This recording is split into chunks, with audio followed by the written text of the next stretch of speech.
Now, Ms. Richards, today we have your start of your presentation in the smaller haemophilia centres to be continued tomorrow. Are you able, for those who are watching at home, to give us any idea of which centres you intend to cover today and in what order? And if you are able, and you may not be at this stage, a rough indication of time so that those who are interested in a centre such as one in Truro may know when it might be, or for that matter in Leeds. I can, I hope. So today I'm going to cover in the following order: Royal Manchester Children's Hospital, Booth Hall, Mylor, Leighton, Blackpool, Lancaster, Blackburn, Sheffield Children's Hospital, Leeds, the Royal Liverpool, Alderhay and Walton. That's the order for today. I anticipate that the 3 Liverpool hospitals will certainly be this afternoon and not this morning. Whether I get through all of those, including Sheffield and Leeds, by the end of the morning, we'll see. It's possible. The volume of documentation that's relevant to show varies enormously from centre to centre. In terms of the tomorrow, I'm anticipating starting with the 3 Scottish centres, Inverness, Dundee and Aberdeen, then looking at 3 centres in the south of England, Southampton, Bristol and Truro, then move to East Anglia, Cambridge, Norfolk and Norwich, and then there are 10 London or Greater London centres, the names of which temporarily elude me. I know we are covering almost all of the remaining London centres, but not quite all, and that'll be tomorrow afternoon. And that'll, broadly speaking, be the order for tomorrow. So it'll start with Scotland, then the South West, then East Anglia, and then the London centres. That doesn't cover all the remaining haemophilia centres that there were at material times, but the amount of work that has had to go into analysing the thousands of documents that we've looked through has meant it's not been possible to do all of them for this week. So there will be a second presentation slot at a hearing probably in the autumn, where we look at the remainder of the centres that haven't been looked at either this week or in the presentations and oral evidence we've heard since September. And I should say, the amount of documentation that we've looked through is vast. So for today and tomorrow, by way of example, if you print out the materials referred to in the presentation notes, there are 48 lever arch files of documents. And that's condensed down from the vast amount of material that the council team and the inquiry team have looked through. And I'm very grateful for the huge amount of work that's gone into that process. The presentation notes themselves for today and tomorrow have been disclosed to core participants and their recognised legal representatives. But I anticipate we should also be able to just disclose them onto the website so that all of those who have an interest can read them. Thank you very much. I should say, although there are these vast numbers of documents, in relation to some centres, it's still a very incomplete picture, particularly those centres where we don't have any relevant witness evidence from clinicians who were practising at the material time. So there'll be some centres where we can get a very good understanding of the approach to treatment, knowledge of risk, response, if any, to risk, and some centres where it's, to use Bruce Norval's metaphor from last week, it's very much an incomplete jigsaw. Yes, and a lot will depend as well on the reliability of any return which was made to UK HCDO, I imagine. Yes, that's right. There is no real way of testing the reliability of those returns. There's no obvious reason for doubting their accuracy, and there's certainly nothing, for the most part, in the returns that stands out as inconsistent with other bits and pieces of the material that we've seen.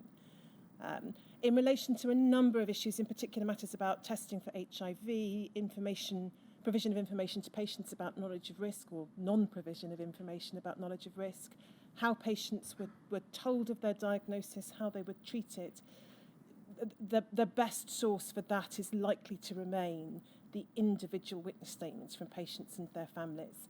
I will refer to some individual evidence in the course of today and tomorrow, but obviously not all of it, or even the majority of it. But it forms obviously a very important part of the inquiries and your understanding of what was happening. Yes, I wasn't for a moment suggesting that the UK HCDO data, such as they are, were not a reflection of what they had been told. The question is whether they were told enough by everyone, the accuracy of the person making the return, who was making it, all these issues which we've explored elsewhere, and triangulating that with the information we have from those who have given written statements and other sources is a huge task. Yes. So I'm going to start, as I say, with the Royal Manchester Children's Hospital. The director of the centre at the Royal Manchester Children's Hospital in the 70s and 80s was Dr. Evans. He was also a consultant haematologist at Booth Hall Hospital, which had a small haemophilia centre, and at Monsall Hospital during that time. And our understanding is that he retired from the National Health Service in 1992. The centre at the Royal Manchester Children's Hospital was designated a haemophilia centre in 1972. And I'm not going to go over a lot of the material that we covered in the presentation on the Manchester Haemophilia Centre in terms of the regional network and how it worked and how they interacted. But the Children's Hospital was part of that Northwestern Regional Haemophilia Service. The evidence that we have suggests that the blood transfusion service in the Northwest, in the 80s at least, was purchasing the commercial concentrates following consultation with the haemophilia clinicians, with a budget set by the Regional Health Authority. The Manchester Regional Transfusion Centre then provided other products, including cryoprecipitate. We'll see when we look at the returns as well. The Royal Manchester Children's Hospital filed its own annual returns with UK HCDO, but sometimes it also filed the returns of some of the other smaller associated centres in the area. So quite often Booth Hall, Leighton Hospital and Milo's returns are all sent in alongside the Royal Manchester Children's Hospital returns. The other names in terms of key staff members who crop up in the documents in relation to the Children's Hospital, other than Dr. Evans, are Dr. Stevens, who was a consultant haematologist, and Sister Alex Shaw, also sometimes referred to as Sister Alex Susman Shaw, and I'll look at a couple of materials authored by her. If we go to, shall I make the first document, and so I should say there are so many documents loaded on the system for today and tomorrow, the process of calling them up might be slower than usual. But the first document I want to look at is HCDO 40276_032.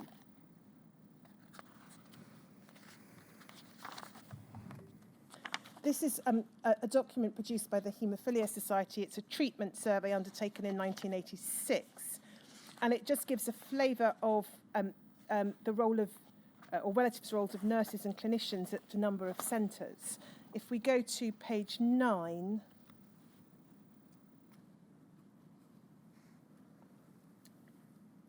oh, I'm sorry, that's page 11. My fault, Shomik. I was looking at the internal pagination. So if we look at paragraph 6.5, it says nurses. The majority of severely affected patients were dealt with by nurses at 19 centres. And then it says the hospitals at which nurses play a major role in treatment are, and there are a number there listed, but for present purposes we'll see towards the bottom of that list, Royal Manchester Children's Hospital. So nurses played, it would appear, a significant role in treatment at the centre. In terms of the numbers of patients registered and the products that were used, our best guide at present are the annual returns, subject to all the qualifications that you just mentioned, sir. We will, I hope, at some point be able to produce graphical representations in relation to each of the centres, but it's actually a much more time-consuming exercise than the team had thought, and so we haven't been able to do that for today. But at some point, I hope we'll have line graphs, as it were, which show a relative usage of concentrates, both NHS and commercial, and of cryoprecipitate. But if we start with the picture in 1976, with HCDO 301098, please, Shomik.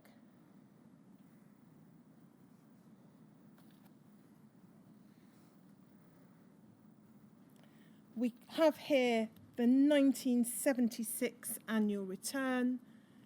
We can see the number of haemophilic patients treated during the year 43, 1 with factor VIII antibodies, 8 with Christmas disease. And then we can see, in broad terms, the balance of treatment. So by far and away, the main treatment, as you'll see there, is cryoprecipitate, 270,970 units, a much smaller amount of NHS concentrate, haemophil, 7,000 odd units, and then a little more by way of cryobuline, just under 26,000 units. And then in relation to the Christmas disease patients, you'll see their NHS factor IX concentrator. And that's pretty much the consistent picture in relation to treatment for haemophilia B across all the centres we'll be looking at this week. Almost invariably, haemophilia B patients were treated with NHS factor IX concentrate in the periods that we'll be looking at. And if we go to page 3, please, Shomik.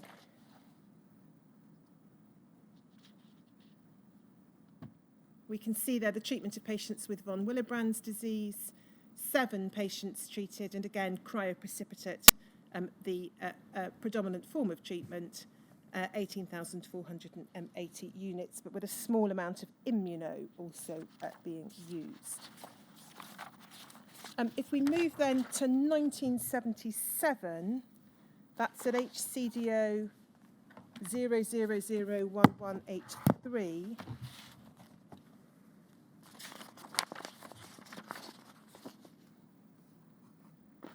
If we go, please, to page 7.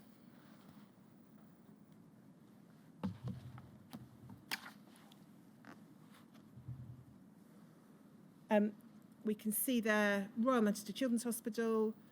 The figure appears to be it's slightly faint, but 41 haemophilic patients treated during the year, 1 with antibodies, 7 Christmas disease patients.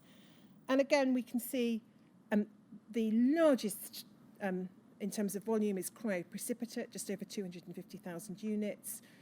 But haemophil now being used to a greater extent, 137,540 units, a small amount of cryobuline, and then again, in terms of haemophilia B, NHS factor IX. And if we go to the next page,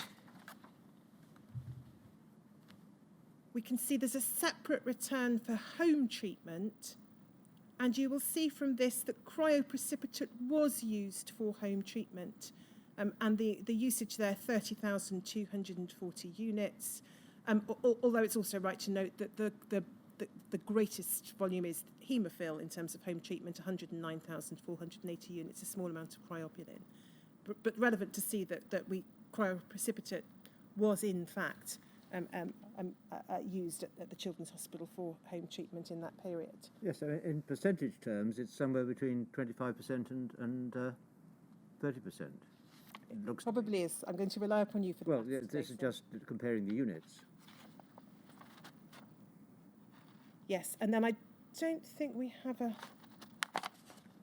separate one for von Willebrand's. Oh, yes, we do. Sorry, page 16.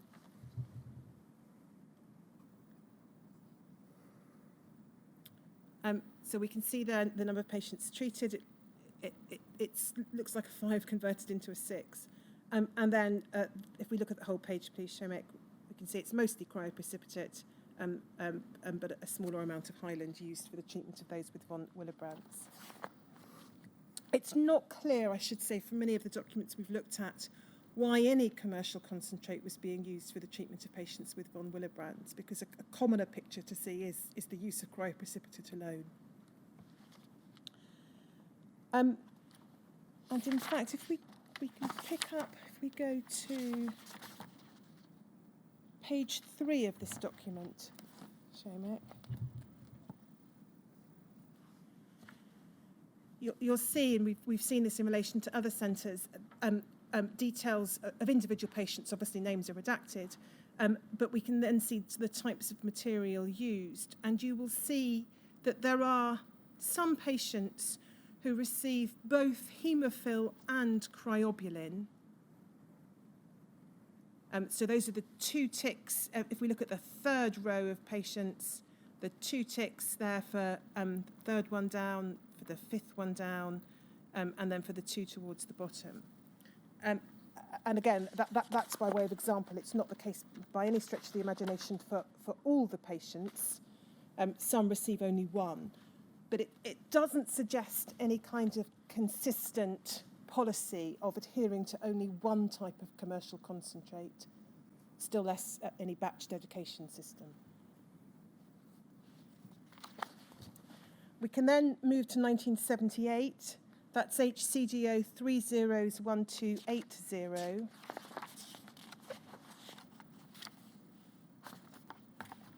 And if we go to page 6, please, Seamus, we can see 49 patients treated during 1978, haemophiliac patients, 2 with antibodies, 6 haemophilia B patients. We can see that cryoprecipitate is still a significant part of the approach to treatment in 1978, so just over 200,000 units of cryoprecipitate used. A little more than previously by way of NHS concentrate, but still a small amount, 22,115. Profilate, 6,666. And then the largest amount in terms of commercial concentrate, and it's now almost as much as the usage of cryoprecipitate, is haemophil, 192,960 units. And then we can see again in terms of the Christmas disease patients, haemophilia B, it's NHS factor 9 concentrates. And if we go to page 10, we'll see in relation to the von Willebrand's patients, again, it's 8 patients treated during the year. Again, it's mostly cryoprecipitate, but we see instances of commercial concentrates being used, so both Highland and Immuno products, they're being used for the treatment of patients with von Willebrand's disease. If we then move to 1979, HCDO 301349,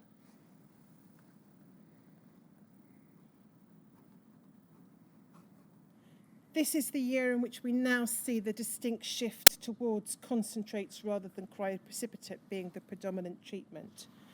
So it's 44 patients with haemophilia patients, I think effectively haemophilia A patients, 3 with antibodies, Christmas disease patients 6. And then if we look at the numbers, cryoprecipitate still in substantial uses, 139,800 units, more by way of NHS concentrate, 96,308, a very small amount of profilate, but a much bigger amount of haemophil, 239,665, and then 40,000 odd units of cryobilin. And then again, for the factor 9 concentrate, again, it's NHS in terms of usage. The sheets for individual patients,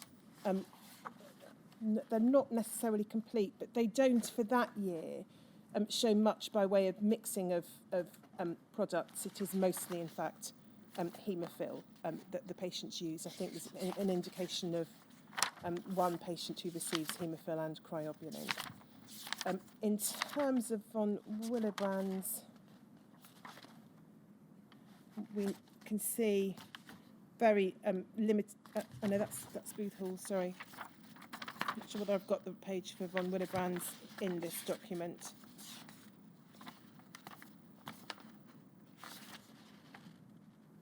No, I don't think we've got the separate page for von Willebrand's to display. But in any event, that's the shift that we see in 1979. In 1980, if we go to HCDO 301446.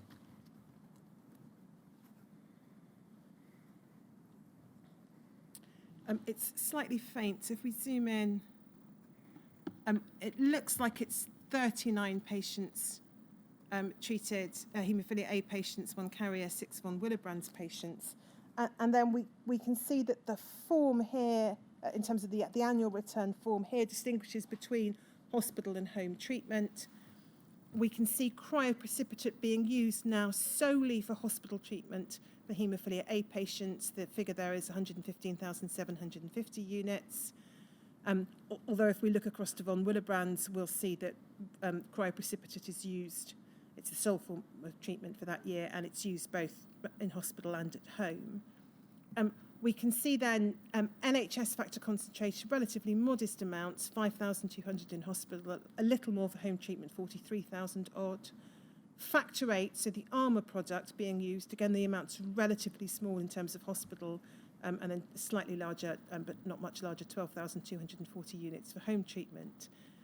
The predominant treatment, again, is haemophil, 26,330 odd units, hospital treatment, and then a much more significant 244,117 units for home treatment. So we can see by this a significant number of patients must be on home treatment by this stage, and they're on home treatment with commercial concentrate, mostly cryobilin, but some usage also both in hospital and at home, with haemophil, some usage also of cryobilin both in hospital and at home.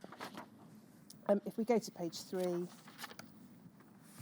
we can then see the separate return for haemophilia B patients and its factor 9 concentrate, 4 patients treated during the year, and its factor 9 concentrate both for home and hospital treatment. If we go to page 4,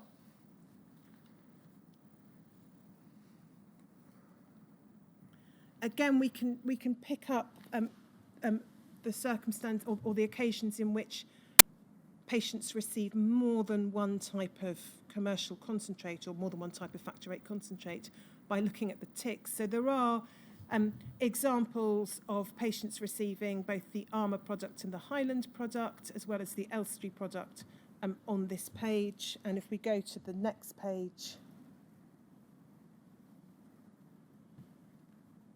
again, we can see some examples of patients receiving more than one type of product. So there's an example there of a patient receiving both Highland and Immuno, I think. So no obvious evidence of any kind of consistent or firm policy of adhering to only one type of concentrate, and no evidence of batch dedication in any of the other documents. If we move to 1981, that's HCGO 301547.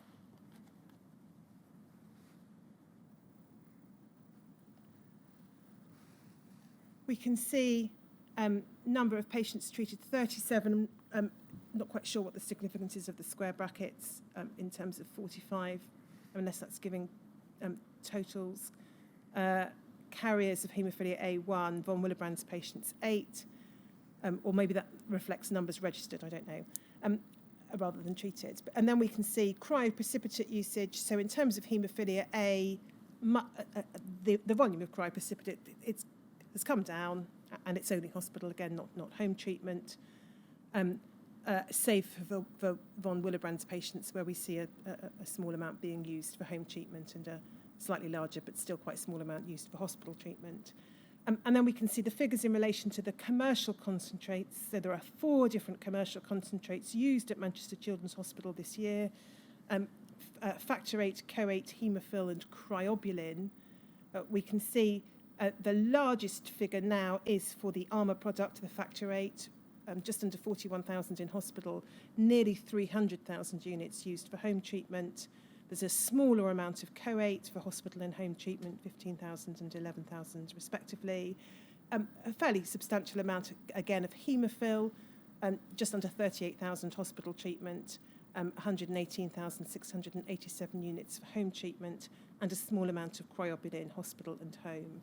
there's reference here as well to porcine factor VIII being used for the treatment of haemophilia A patients.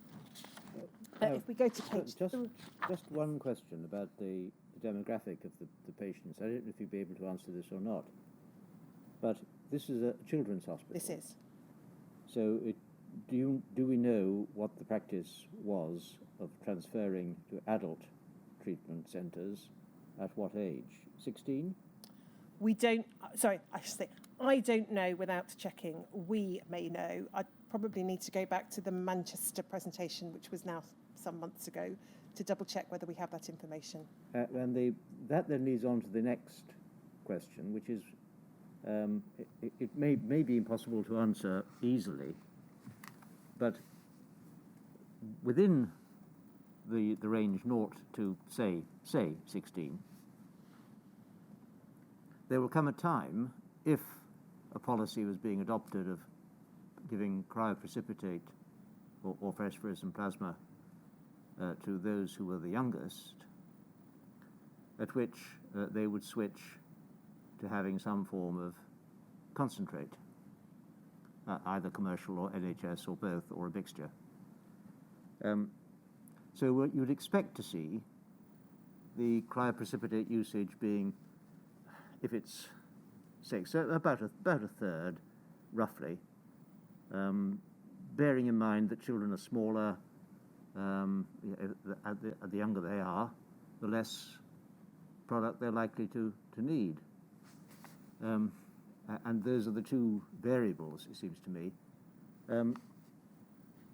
And really how the use of cryoprecipitate correlates with that, or whether it indicates the use is so small, it indicates that probably factor concentrate was being used for those in the youngest groups as well as older. That's the question which is on my mind at the moment. Yes, it might become something of a theme for today, in fact, when we look at Sheffield Children's Hospital, and then perhaps most strikingly of all this afternoon, the evidence relating to Alderhay Hospital.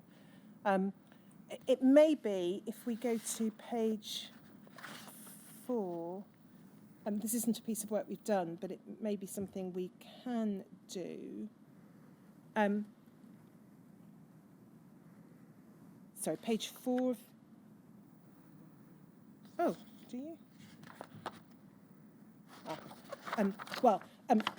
If you recall, on the document we looked at previously, we've got those electronic sheets with the ticks. They've got patient name data and date of birth data, which obviously we've redacted. We might be able to go back and interrogate those in unredacted form and see whether there is any pattern in terms of when we look at the date of birth and the age of the child. And then we look at the corresponding ticks, whether there's any particular pattern. The problem is we don't have, I think, that data for all the relevant years, the individual patient data in the returns. But we can certainly have a look and see whether there's anything that assists in answering your question, sir. Thank you.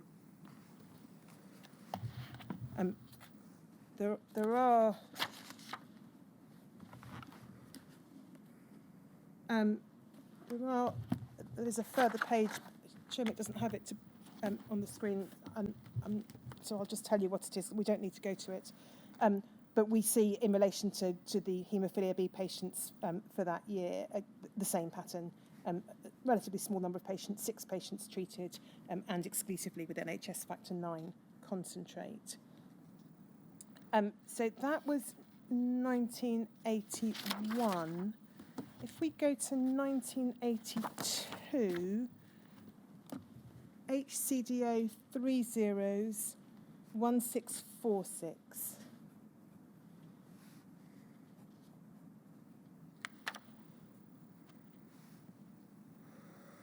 So yes, that's it, thank you. We just zoom in a bit. So we can see the return for 1982, 50 haemophilia A patients treated, 1 carrier, 11 with von Willebrand's. And then if we look at the figures for haemophilia A, cryoprecipitate solely in hospital, 53,000 odd for haemophilia A patients. Again, we can see some home treatment using cryoprecipitate for the von Willebrand's patients on the right-hand side. And then we can see the bulk of the treatment in that year is with factor VIII and co-8, So 188,510 units of factor VIII for home treatment, just under 200,000 units of co-8 for home treatment, and then prophylate used to a more modest extent for home treatment, just under 70,000. Relatively smaller amounts of usage in hospital, and then Haemophilia used for home treatment, 14,000. And you'll notice there no NHS factor VIII concentrate at all. If we go to, and sorry, I should have said that indeed was the picture the previous year as well. I don't know whether you have, do you have page 3 of this document, Shomik? Go to page 3. We see the picture there again for the haemophilia B patient, 6 patients treated exclusively with factor IX concentrate. And then if we go to page 4, we can see that the clearest possible indication from the data here that there was no policy of treating a patient with only one type of commercial concentrate. We haven't followed through individual patients across the years, but we can see here, if we look at the first and second entries, a patient being treated with 4 different, or 2 patients being treated with 4 different types of commercial concentrate, the same a few rows further down, and then a number of others being treated with 3 different types of commercial concentrate. And that pattern continues over the other pages. So whilst there are, I think, but I don't think, looking at the data we've got, there are any patients that year treated with only one type of concentrate. Well, yes, there are. I think it looks as though there may be 2, looking at this page, who had cryo only. Yes.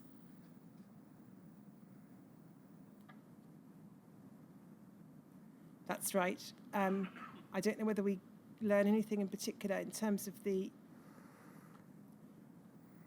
age of those.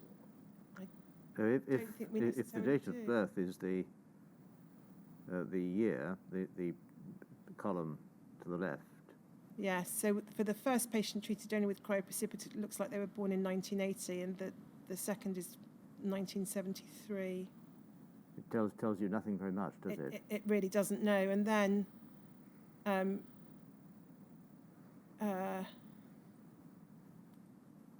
just trying to discern whether there's any pattern in terms of ages with the others, but it doesn't look like it. If we go on to the next page, Mick.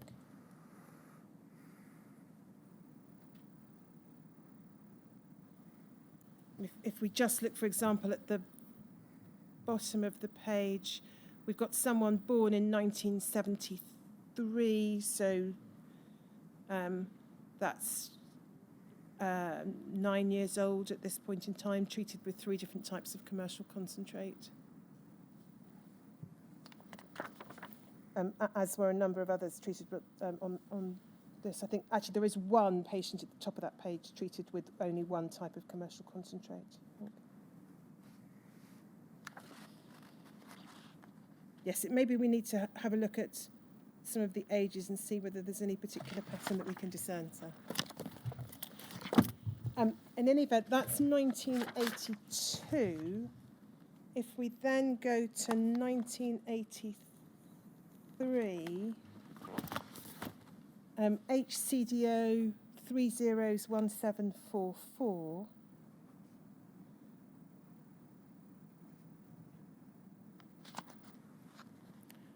We can see here, we don't in fact on this sheet have the number of total number of patients treated during the year, although I think we've recorded that data by adding up the individual patient names elsewhere in the presentation. But we've got cryoprecipitates, again, only hospital, 76,500 for haemophilia A patients, some home treatment with cryoprecipitate for von Willebrand's patients. We do, in 1983, see NHS factor VIII concentrate being used. 16,490 hospitals, just under 71,000 units for home treatment. But the bulk of the home treatment is, again, still with commercial concentrates. So prophylate, 124,166 units for home treatment. Haemophilia, 259,030 units for home treatment. and then smaller amounts of prophylate Haemophil and a very small amount of coate being used in hospital treatment in 1983. And if we'll go to page 3.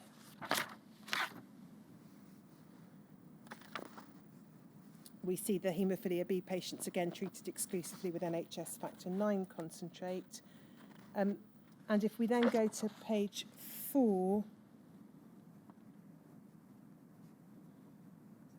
we can again see, by way of example, no apparent policy of adhering to the usage of only one type of commercial concentrate. So the majority of the patients identified there as treated are treated with more than one type of commercial concentrate. They're mostly treated with 2, and a number of them also treated with the Elstree NHS concentrate. And that pattern continues if we go to the next page.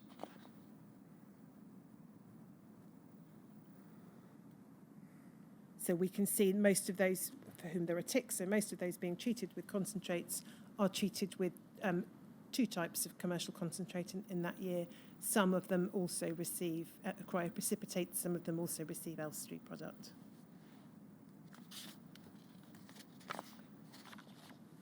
If we then move to 1984, it's HCDO 301837.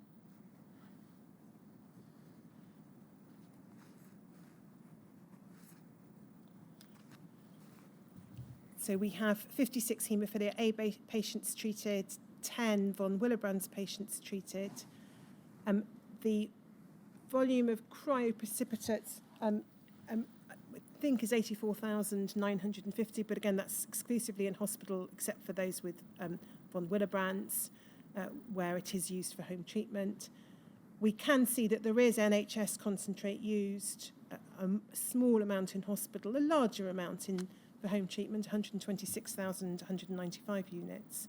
But again, the bulk is commercial, and in this year we see it's predominantly prophylate, the alpha product, just over 400,000 units used for home treatment in 1984, just under 70,000 units used, or a little under 70,000 units used in hospital, and then a smaller amount of factor 8, 2,300 units in hospital, 37,517 at home, a much smaller amount of haemophil, and then some usage of porcine factor 8, and then I think at the bottom, in terms of other materials, that's NHS factor 9, and I think that's probably for the treatment of inhibitor patients. Page 3 shows the familiar picture in relation to haemophilia B of treatment with NHS factor 9. And then if we go to page 4, again, we'll see no obvious indication of any kind of policy of adhering to only one type of concentrate. In fact, the picture is the other way. So there are a number of patients treated there with both Elstree and one of the commercial products, and there are some, if we look towards the bottom of the page, treated with both the Elstree NHS product and 2 different commercial products. And that same pattern continues over the page. Again, I'm not going to all the pages, these are just examples, but they're not, I think, they're representative examples. So we can see here, again, a number of patients who receive NHS concentrate and then 2 different types of commercial concentrate.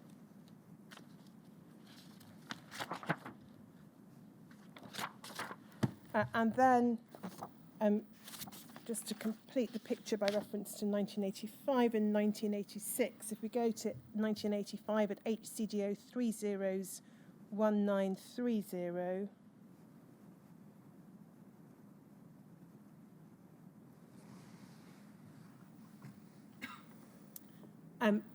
we have,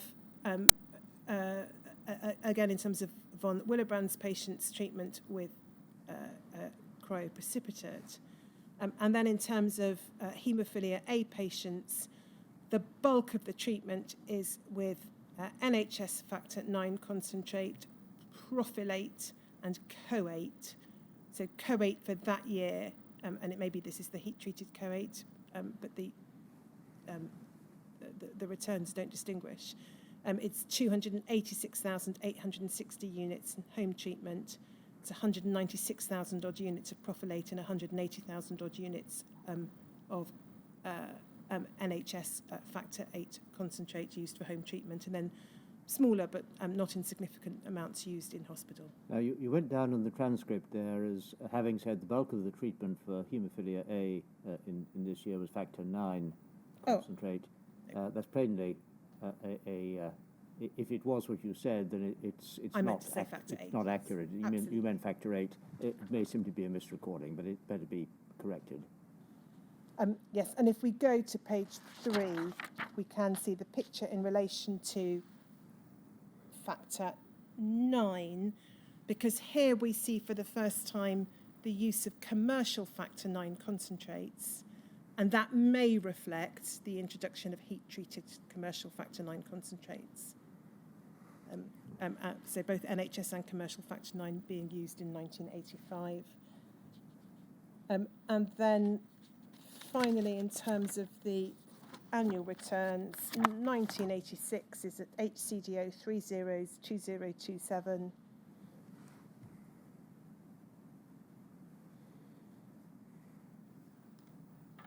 We see a shift in the position for 1986, still roughly a similar amount of cryoprecipitate being used as in previous years. But the bulk of home treatment is now with the NHS factor concentrate, 515,715 units at home, just under 100,000 in hospital, and then COAT, just over 100,000 used, 104,000 used for home treatment, and 37,746 units of haemophil, and then smaller volumes of COAT and haemophil used in hospital. So that's the pattern of treatment that emerges from the annual returns. If we then go to... Just stopping there for a moment. Do those figures suggest any response in relation to developing knowledge of either hepatitis C, non-A, non-B, as it would have been known at the time, or HIV, HDLV3, as it would have been known at the time, infections? Well, the figures for 1985 and 1986 probably do reflect that, because they, I think, almost certainly reflect a shift towards the use of heat-treated product.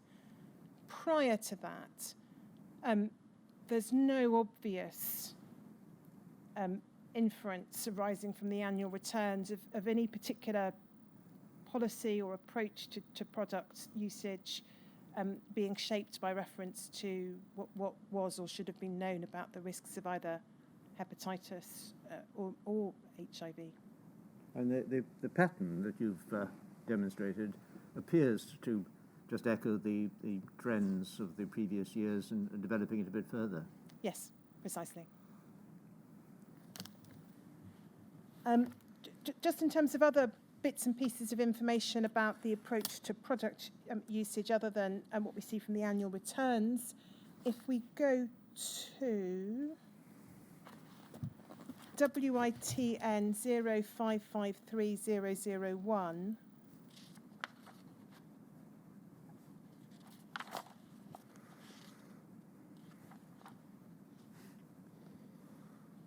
you'll see here a statement from a witness we heard from orally, Alison Bennett. But if we go about the treatment of her late son, if we go to the second page and we just look at paragraph 2.1, you can see she describes their home treatment in the 70s using cryoprecipitate. So it says he was treated with cryoprecipitate supplied by Royal Manchester Children's Hospital and sourced from BPL and Elstree. Fortunately, I was able to give Alistair his injections, and consequently we were allowed to begin home treatment in September 73 when he was aged 17 months. We used cryoprecipitate from RMCH. And then she describes a later shift to concentrates, she thinks, in about 1978 or 1979. In terms of the again, of the approach to home treatment, if we look at PRSE 40421,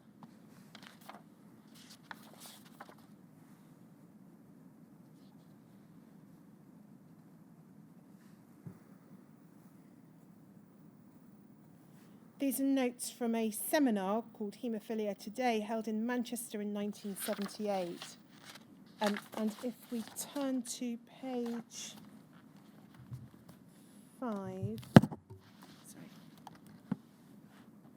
we can see on the right-hand side there's a talk from the nursing sister Alex Shaw at the Royal Manchester Children's Hospital. If we go to the 4th paragraph, please.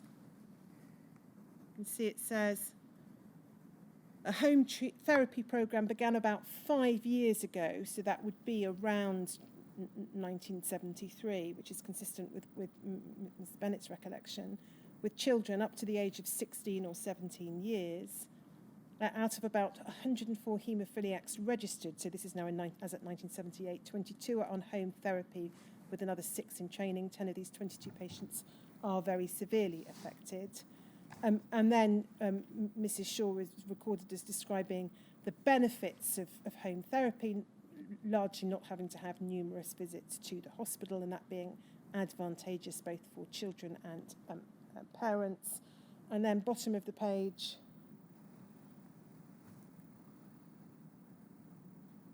right-hand side, thank you. It also says, Mrs. Shaw described how home therapy provides prompt and early treatment, cutting out all the long journeys, the long waiting periods, and general frustration. It also saves the amount of factor VIII concentrate used, therefore cutting the cost, as a small dose of factor VIII or 9 stops the bleed early. And then picking up at the bottom of the page, patients for home therapy are selected on the capability of parents or the child himself after the age of 12 years. The cooperation of the child, the severity of the disease, the number of bleeds, and the availability of factor VIII concentrate. And then if we go to the right-hand column, we then see, third paragraph, she is recorded as suggesting that one of the main disadvantages of home therapy is the abuse of the materials used. For example, non-attendance at clinics, abuse of joints, and latterly in the much older patients, drug dependence. Quite clear what's meant by that. If these do occur, the patient is immediately withdrawn from the home therapy programme. So there's an insight from the nursing sister into the hospital's approach to home treatment in the 70s. If we then go to HSOC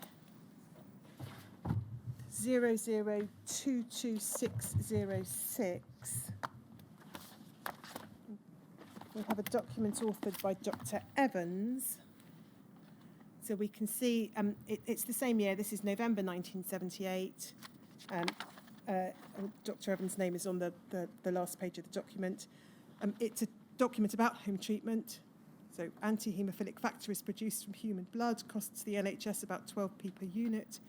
It's very important it's used properly. We hope that prompt treatment at home will reduce the extent of bleeding and the consequent need for transport to hospital and possible admission. Now, it looks as though this is a document prepared for the parents, or if they're older patients, the patients themselves.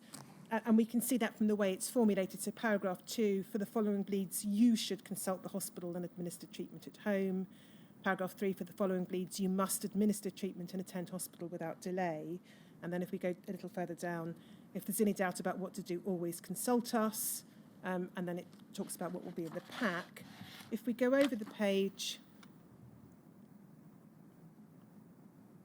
there's a discussion about the technique. I'm not going to go through the detail of that, but you'll see there are detailed instructions provided about how to administer the concentrate.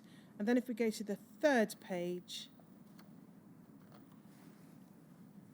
if we look at after the injection, and I'm just going to flag up one sentence because one could say this is precisely the kind of document, practical document given to patients or their parents where it might have been helpful, useful, ethical to spell out what was understood about the risks of treatment. All one gets is paragraph 4 after the injection.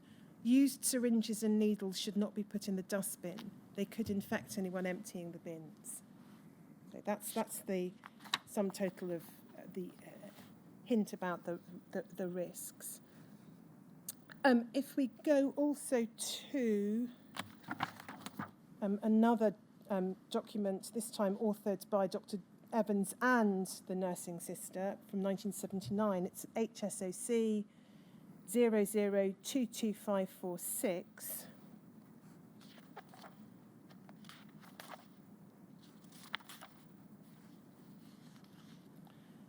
So we'll see the date at the bottom, May 1979.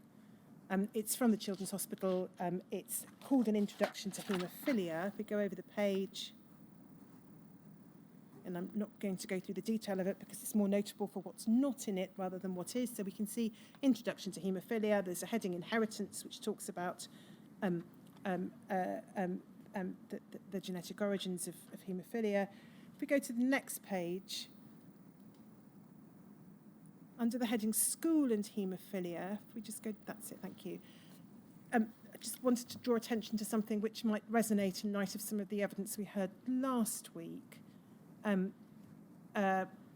bottom paragraph there, we like to keep our haemophilic children at normal schools as they have a wider curriculum and higher standards of attainment than at a special school. Now, the aspiration in terms of education, entirely understandable, but it's just the phrase, our haemophilic children. If we go on to page 5,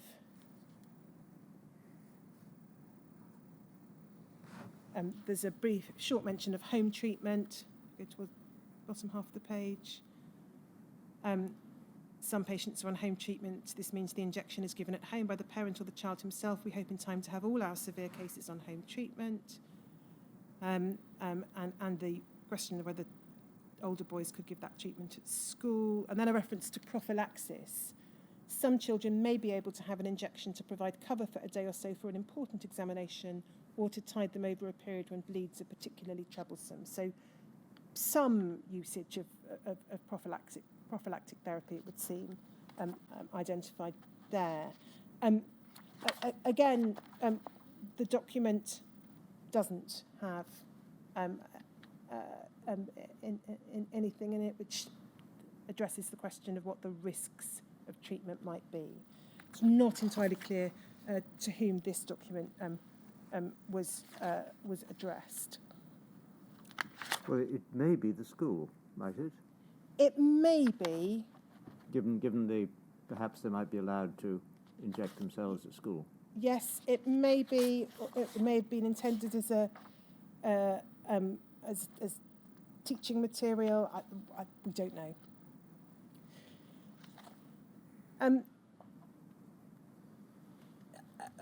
When we looked at the annual returns, sir, I suggested that the data on them didn't suggest any policy of adhering to only one type of concentrate. We can see that perhaps most starkly in a letter from Dr. Evans at TREL 40108_022.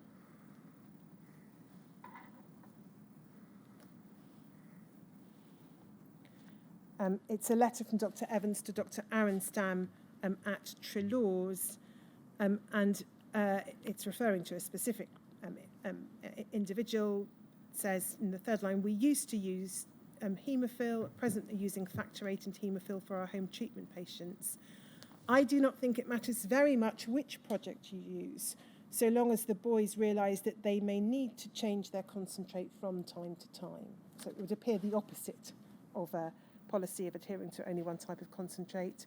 And we can see that, again, even more starkly, from a letter of the same date, 12th of May 1981, again from Dr. Evans to Dr. Arenstam at TREL 40299_010.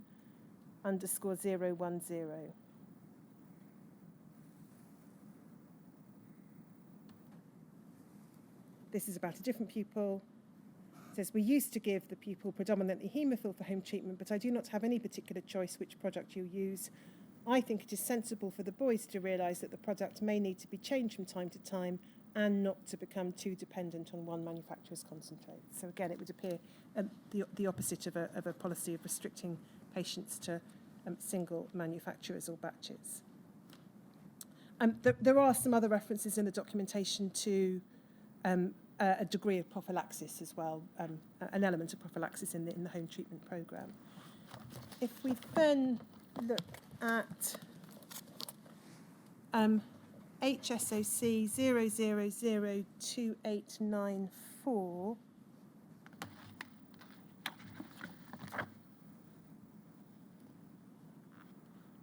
this is an article by the nursing sister, Alex Sussman-Shaw, about home treatment for children with haemophilia.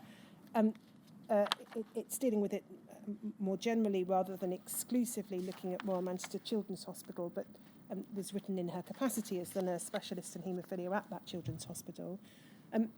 Maybe just useful to see what, in broader terms, from a nursing perspective, was her understanding of the way in which the haemophilia centres operated. So, Shemik, if we can go to the right-hand column on this page. I should say this was a publication in Nursing Times in 1981. She identifies 3 types of centres involved in the treatment of haemophilia. The registered haemophilia centres, so the kind of number of the kind of centres that we'll be looking at today.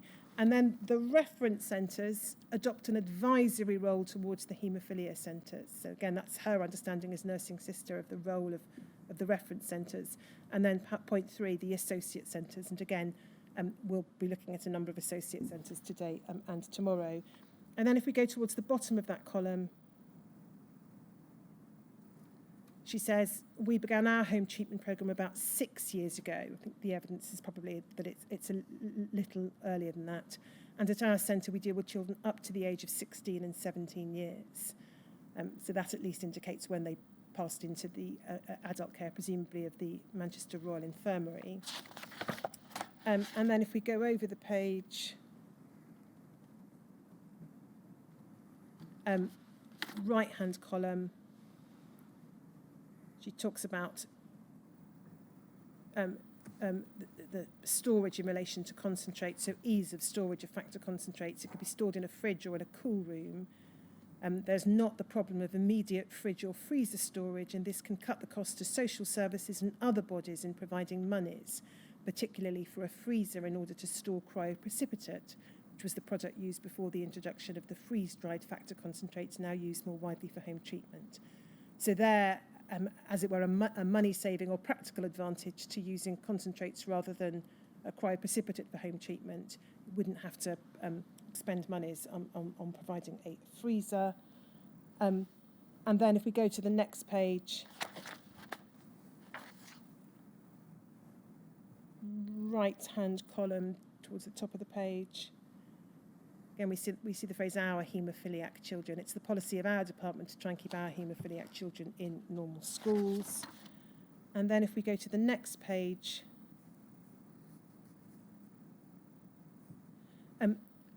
this is where we see a discussion of hepatitis in the case study that's given under the heading A Patient. If we go to the bottom of the page, we can see this. So it talks about the introduction of home treatment for the particular child. The child was now 9 years old. 4 months after beginning home treatment, he was admitted to hospital with a diagnosis of serum hepatitis B, which was confirmed by tests, but from which he recovered rapidly. It was found that one of the batches of factor VIII used in his home treatment was contaminated. The problem of hepatitis B transmission owing to the use of large donor pools from a high-risk population has now been virtually eliminated. This has been achieved by routinely testing all donations and all batches of factor VIII by radioimmunoassay and by using a lower risk population. So no reference there to non-A, non-B hepatitis as it would by 1981 be known. It is also making a claim for the testing regime which would have taken place wherever the concentrate derived from. So if, for instance, the donations came to the United States commercial producer, may have come from centres run by that producer, they may have come from the plasma market in the States, may have come from some of the less developed countries. Indeed, and obviously we've seen from the annual returns that this hospital used predominantly commercial concentrates from American pharmaceutical companies and not NHS concentrates, in respect of which it might be thought this claim was talking about. Well, later on, when we look at the question of government witnesses and knowledge, and later on pharma, we may discover what we understood here to have been the claims made by pharma for their donation screening, and what pharma were telling people, which appears to have been the assumption that Ms. Shaw was making. Yes.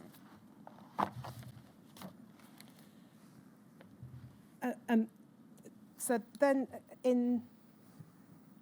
there was one letter which partly addresses one of the questions you raised earlier, but not completely. It's NHBT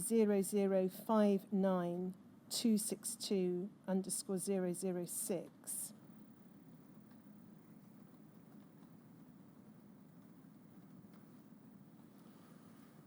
So this is a letter from Dr. Evans to Dr. Clark at the Lancaster Blood Transfusion Centre, September 1982, says in the second sentence, we normally give the young patients with haemophilia treatment with cryoprecipitate rather than factor VIII concentrates. In the past, we found several developed jaundice when they were given factor VIII concentrates, and I think the incidence of hepatitis is much lower when we use Northwestern cryoprecipitate than when we use the imported concentrates. We tend to keep the concentrates for use with patients who are on home treatment and use cryoprecipitate in hospital. So whilst that suggests a policy of using cryo rather than concentrates, it doesn't really assist with understanding what's meant by young patients and how young that refers to. Nor is it clear how that matches up with the last sentence, which then talks about cryoprecipitate in hospital but concentrates for home patients, for home treatment. It does clearly show an understanding of risks of hepatitis associated with imported concentrates and a reduced risk associated with local cryoprecipitate. Yes, it may also assume that there's a common knowledge of the age at which children were introduced to home treatment, because that won't have been immediately.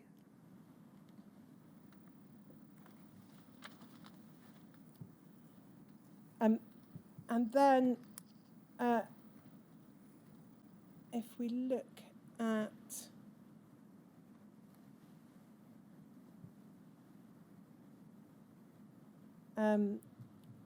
TREL 0000248_104.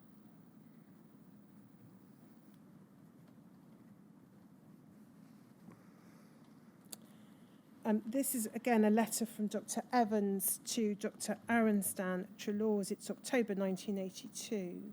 And it's looking at the position of the treatment of patients with inhibitors, I think. And it refers to a practice at the Manchester Royal Infirmary, so the adult hospital, of using several brands of commercial concentrate intravenously daily to desensitise the patients.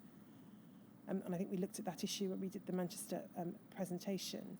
And then we see Dr. Evans voicing a concern in the next paragraph as to whether that would be regarded as acceptable by the ethical committee in relation to paediatric patients. We may pick up, we do see, I think, in relation to a patient, I'm not quite sure whether it's the same patient or not, that there was a degree of a desensitisation programme that was adopted. Perhaps we could look at just one document in relation to that.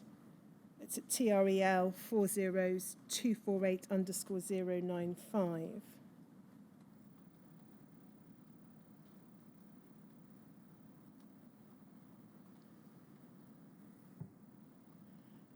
This is in fact talking about the same patient, and it's Dr. Arenstam to Dr. Evans.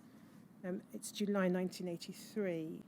And if we look at paragraph beginning patient's inhibitor level, we can see reference there to the tolerance-inducing protocol. So it appears that some kind of desensitisation programme was introduced. And it says this, his tolerance-inducing protocol appears to have run out of steam. While we've supplied him with enough material to see him through the summer holidays, I have my own reservations as to whether it is ethically right in the current climate. I have no doubt that you will see him sometime during this vacation and would be quite happy to fall in with any decision you might make in this respect. If you do decide to pull him off the protocol, then naturally we would welcome the return of the high-potency material. The reference to ethically right may be a reference to what was known about AIDS at that time, or maybe a reference to the issues mentioned in, or concerns expressed by Dr. Evans in the letter we looked at a few moments ago. You will see from the third paragraph, and this is an issue we'll return to next week when we look at Trelaws, Dr. Arenstam saying in July 1983, clinically he exhibits none of the stigmata of AIDS. For your information, I enclose some results of our AIDS-related tests. We're repeating these tests before the end of the term, and we'll let you have the results when they're available. At this time, in July 1983, UKHCDO had just published its guidance. I think it was 6 weeks or so after the meeting in May, which determined it. So that might have set a climate, might be a reference to that, which was suggesting that it might be wise. I mean, the words are very vague, perhaps, or leave a lot to the individual clinician. But they might be suggesting that the preferred course was to use cryo for the younger children and avoid the risk of which might be posed by concentrates. Yes. Then again, just before we break, finishing off the information we have in relation to product usage, it's not currently clear exactly what point in time heat-treated concentrates, whether NHS or commercial, were introduced into the Manchester Children's Hospital. There is a letter from Mr. Pettit at BPL in May of 1985, which suggests that the Children's Hospital hadn't provided a list of named patients to receive heated factor VIII concentrate. That it is possible that that is because they were using commercial heat-treated concentrates, but the position is unclear. There is certainly evidence to suggest that at some point in 1985 and by July, the Children's Hospital was using heat-treated coate product. But if we look, perhaps just actually, just one further document before we break, BAYP 5024_149.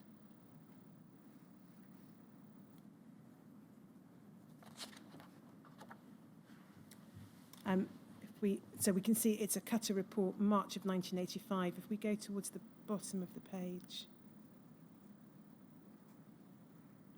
we can see reference to the Manchester area. Now that could just be adults rather than children, but that regular NHS factor VIII is being used.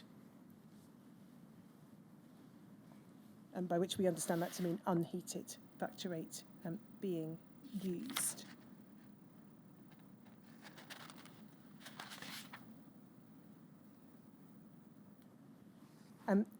So that I think is all in terms of documentation that I was proposing to go on in terms of product usage. This might be a convenient time at which to break. I should say this is one of the centres for which there's a lot more documentation than some of the others. So this is not reflective of the amount of time that each presentation will take. Well, let's take a break for 20 minutes and come back at 25 to 12. Thank you.